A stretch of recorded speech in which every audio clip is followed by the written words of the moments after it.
कि आप सारे देश भर में सीएए लागू करने वाले थे, तैयारी कहां तक आ गई है? तो गृह राज्य मंत्री ने संसद में ऑन रिकॉर्ड जवाब दिया कि इस पर अभी सरकार ने कुछ भी सोचा नहीं है। कैसा सोचते तो एक बार में और काम कर देते, तो सोच नहीं सकते। तो ये दूसरा सबूत है हमारी ताकत का, शक्ति का। तीसरा सबूत अभी नया सबूत है। ये नरेंद्र मोदी ने सारे देश के लोगों को कहा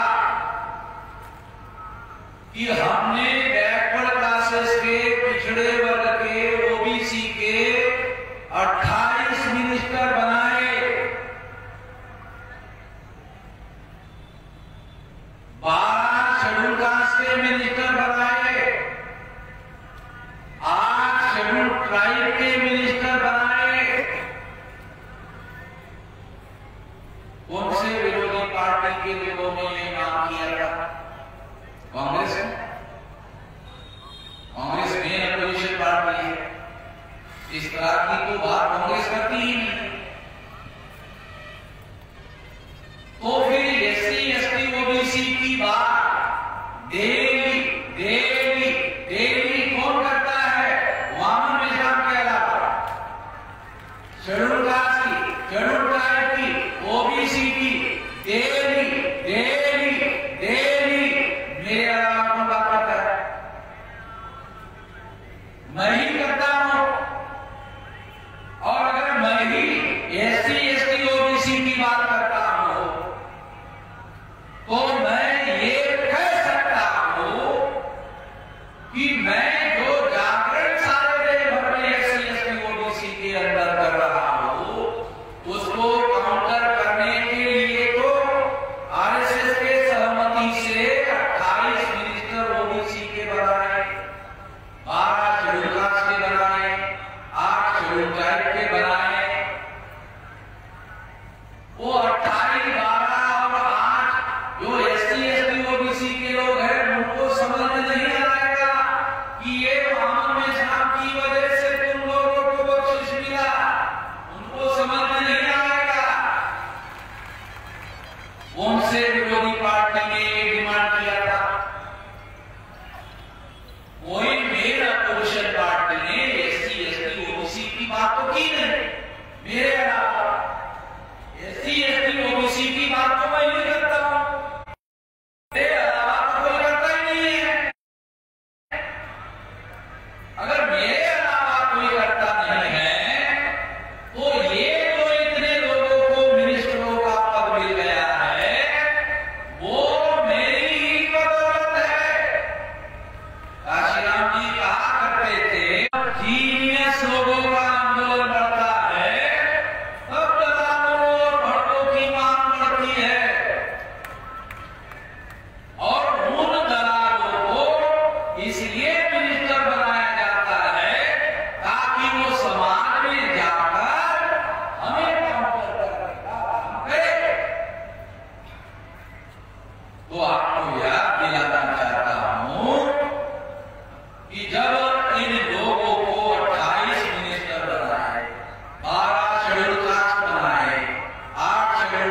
ये तो हमारी दबाव है, प्रभाव है।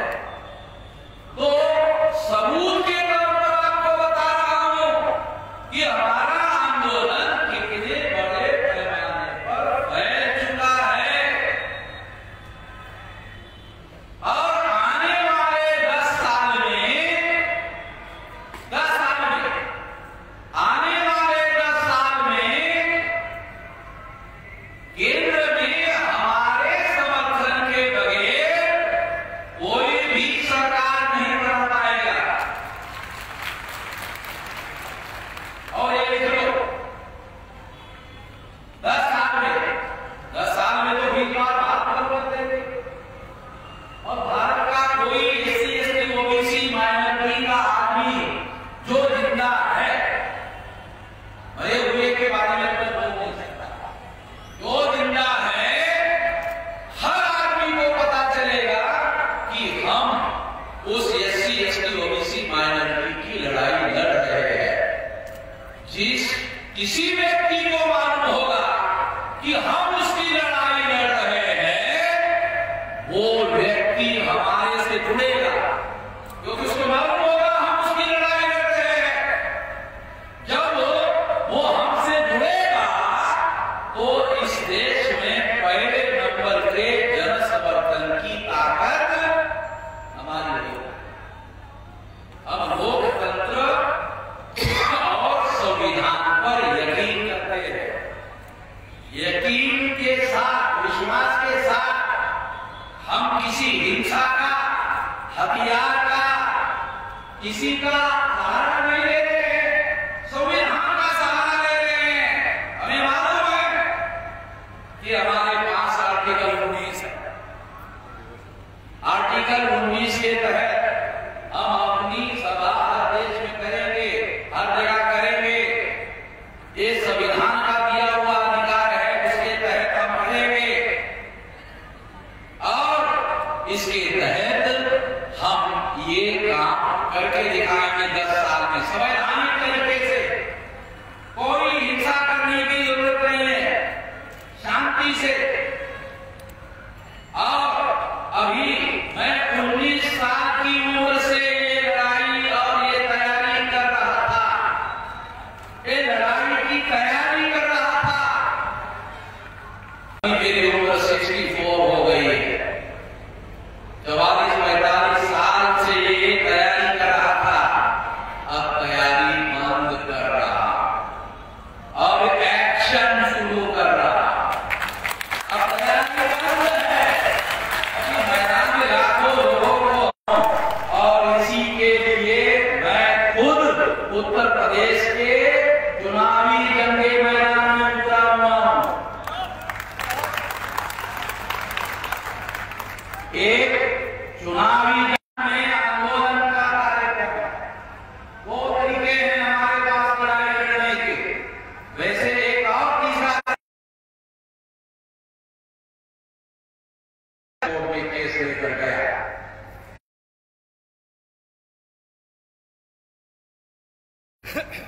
कोई सुप्रीम कोर्ट का जज मेरे सबूतों को गलत साबित करेगा।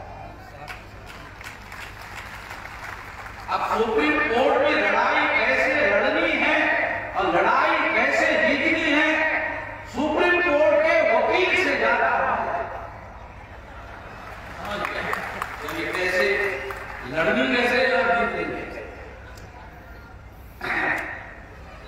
अगर सुप्रीम कोर्ट में नहीं जीते तो मैदान में आप कहां भागने वाले। इधर पाकिस्तान के बॉर्डर पर तो आप जा नहीं सकते, अब चाइना से भी आपका दुश्मनी के लिए आपको उधर भी नहीं जाना।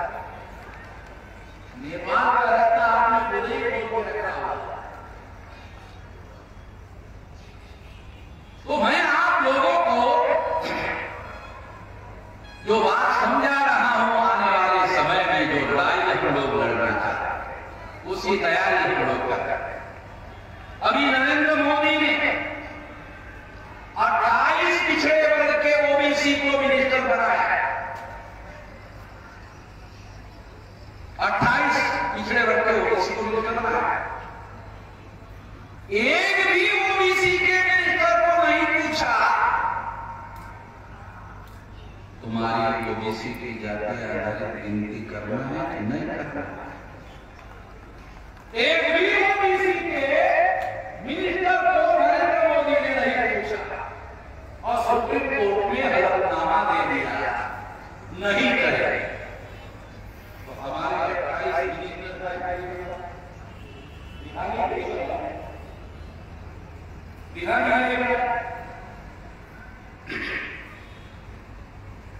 धर्मेंद्र प्रधान जो यूपी का प्रभारी बनाया गया है उसको एजुकेशन मिनिस्टर बनाया। एजुकेशन मिनिस्ट्री में नीट का फैसला था। फैसला आरएसएस से बीजेपी के लोगों ने कर मिला विरोध में।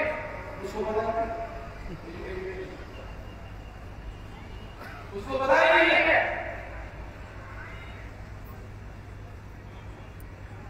उन लोगों ने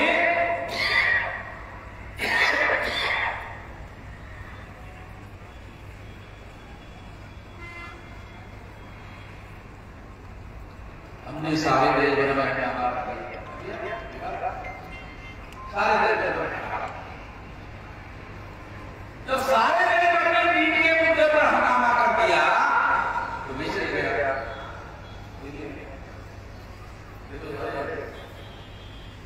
ओबीसी के लोग में जा रहा है। ओबीसी के लोग और बीजेपी के लोग में गए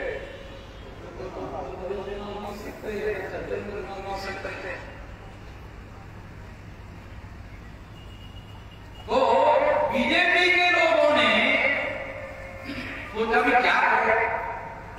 अगर मान लेते हैं तो वामन मिश्रा सारे देश भर में बताएगा देखो हमारे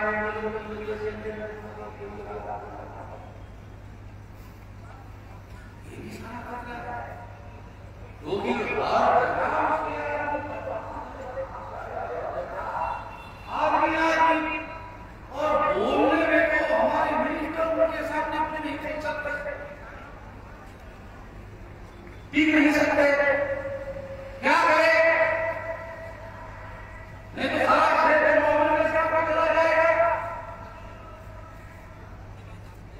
प्लान बनाया कि जो एजुकेशन मिनिस्टर है जिसके पास निर्णय करने का पावर है उसके नेतृत्व में एक डेलीगेशन बनाया जाएगा और वो डेलीगेशन प्रधानमंत्री को ज्ञापन देगा। वो ज्ञापन का फोटो निकाला जाएगा। वो फोटो सारे देश के अखबारों में छापा जाएगा, टीवी में दिखाया जाएगा और फिर नरेंद्र मोदी नीट पर फैसला करेगा और फिर मन की बयान देगा मोदी जी आपके हम आभारी हैं, आपने नीट के लिए फैसला कर दिया।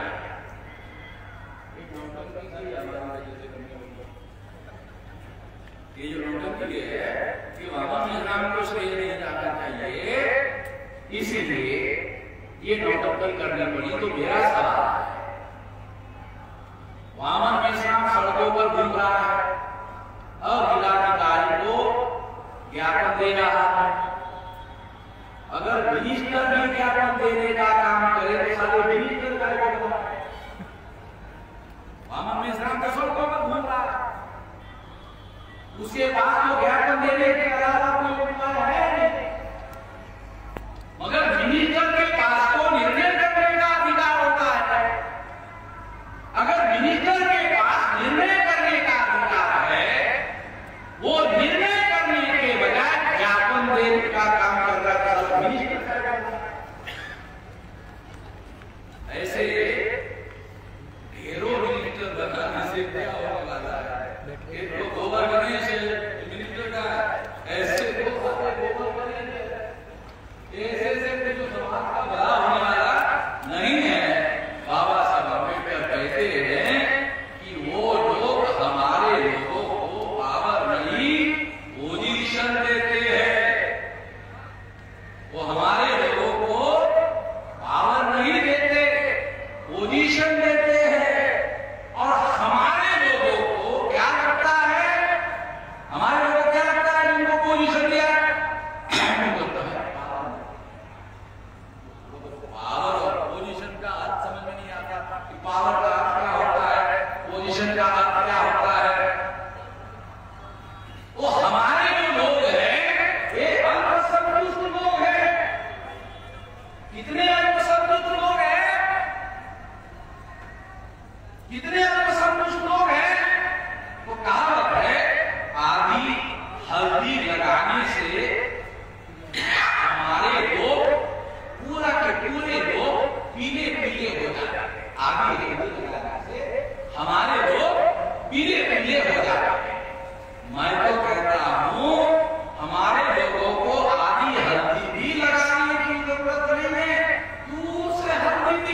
दूसरा, जो 28 मिनिस्टर बनाए और राज्य मंत्री बनाए।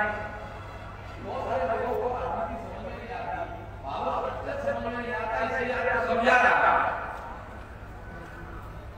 कि इन लोगों को राज्य मंत्री बनाया।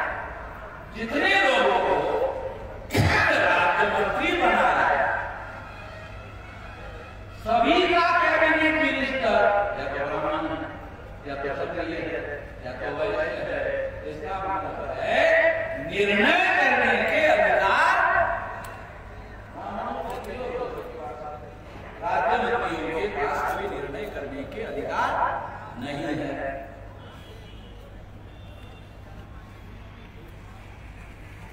ये इसलिए बता रहा हूं, उन्होंने ये जो खेल और तमाशा किया है उसको दूसरे लोगों को तो समझ में भी नहीं आता, हमें समझ में आता है तो हम ही क्या कर सकते हैं, हम ये कर सकते हैं।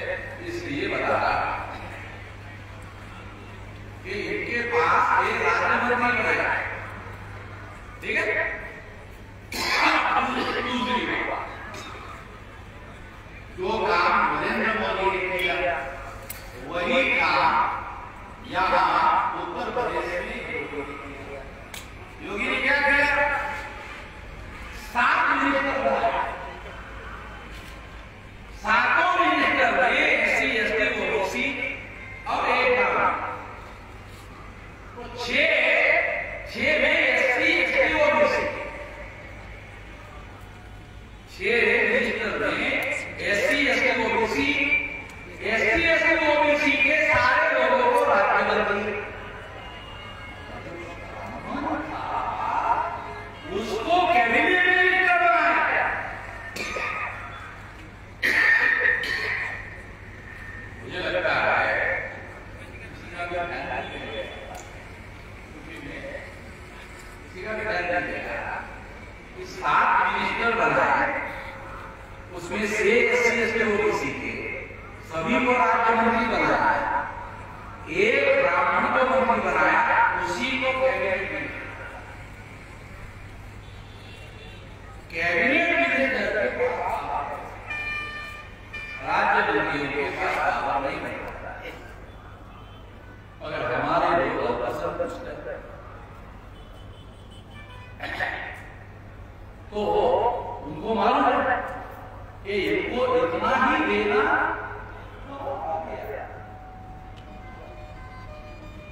उसके साथ साथ एक और नई बात, चौंकाने वाली बात, बहुत महत्वपूर्ण बात, डॉक्टर संजय निषाद,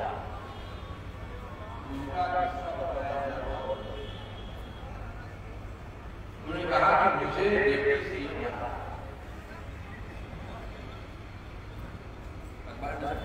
सीएम बनाना पड़ा,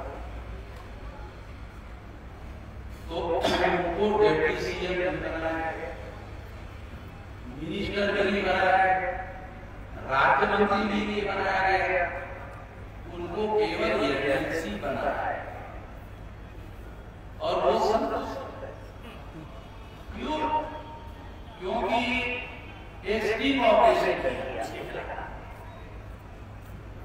ऑपरेशन बीजेपी और उसमें वो कुछ क्रिमिनल बातें जो है वो कह रहे हैं, वो रिकॉर्ड कर दिया और वो रिकॉर्ड सोशल मीडिया में आउट कर दिया। जब आउट कर दिया तब से संजय निषाद की ड्यूटी बंद हो गई और उन्होंने डिप्टी सीएम नहीं मांगा, कैबिनेट मिनिस्टर नहीं मांगा, राज्य मंत्री पद नहीं मांगा, एमएलसी दिया, खो दिया, उसी में संतुष्ट। ये जो लोग है ये किस तरह से हमारे लोगों का इस्तेमाल करते हैं, इसके इनका उदाहरण आपको बता रहा। पिछले विधानसभा के चुनाव में केशव प्रसाद मौर्य का नाम लेकर, ओबीसी का नाम लेकर ओबीसी के वोट उत्तर प्रदेश में लिए गए, ये कहकर कि वो मुख्यमंत्री बनाया है।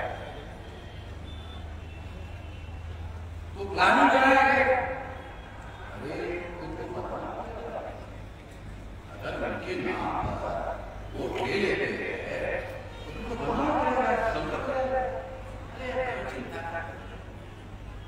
उनके खिलाफ 19 क्रिमिनल केसेस केशव प्रसाद मौर्य के 19 क्रिमिनल केसेस है।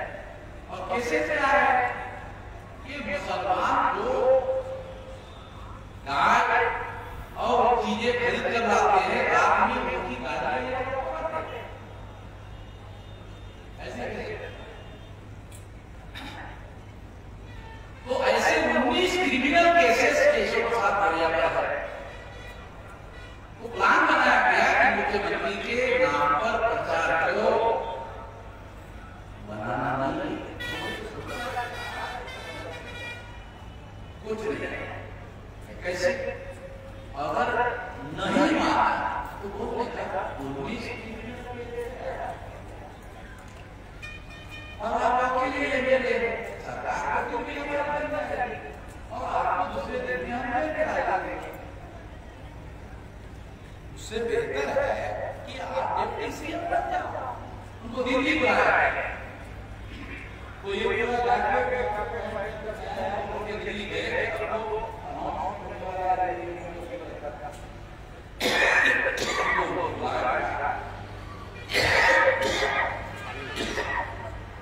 और हाईकमांड ने कहा आपको मुख्यमंत्री नहीं बनाया जाए। जैसे ही ऐसे कहा वैसे ही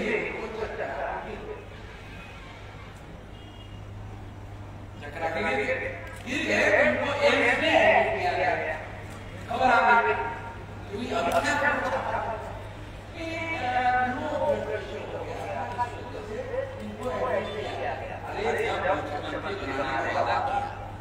और जब वादा पूरा नहीं किया जाएगा तो ब्लड प्रेशर लो नहीं होता, हाई होता है। ऐसे सिचुएशन में ब्लड प्रेशर डॉक्टर साहब क्या है, लो नहीं होता, हाई होता है। वो हाई होने की वजह से चक्कर आ गया और गिर गया, इसलिए एडमिट हो गया।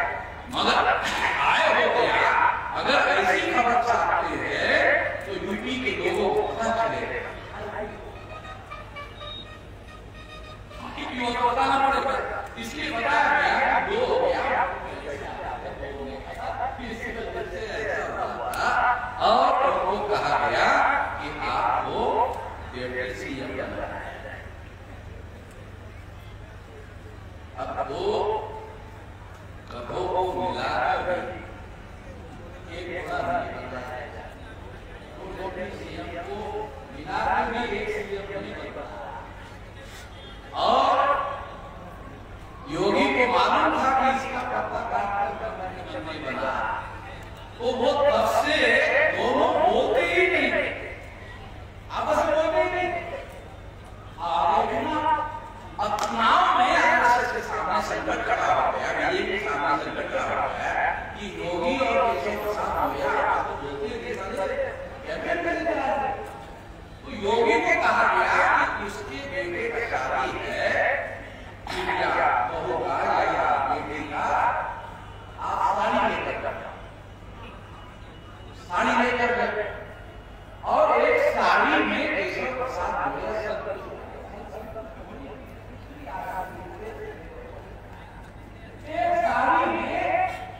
एक साड़ी में संकट हो गया कि हाँ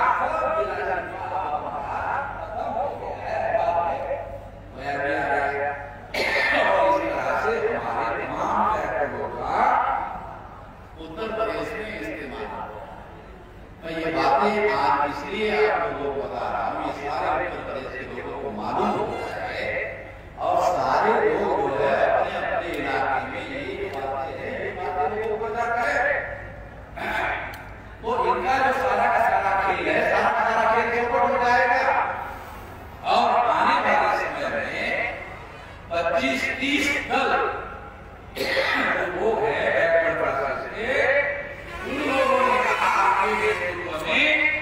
हम गठबंधन बनाने के लिए तैयार है।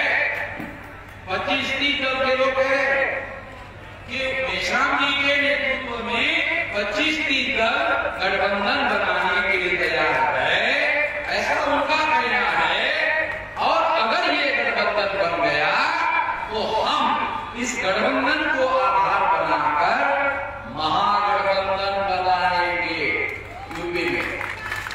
गठबंधन को आधार बनाएंगे और फिर महागठबंधन बनाएंगे। और जैसे महागठबंधन बनेगा तो बीजेपी वर्सेस महागठबंधन की ही लड़ाई यूपी में होगी। ये तय मान लीजिए। अगले चुनाव में आपको संदेश ये है कि सरकार बनाने के लिए तैयार रहिए। मुझे आंख लगाकर ज्यादा दिखाई देता है, आंख खुली रकम में कम दिखाई देता है। आप लोग तैयारी करिए और पूरे तैयारी के साथ यहाँ से जाइए और तैयारी करिए। इतना ही इस मौके पर मैं संदेश देना चाहता हूं।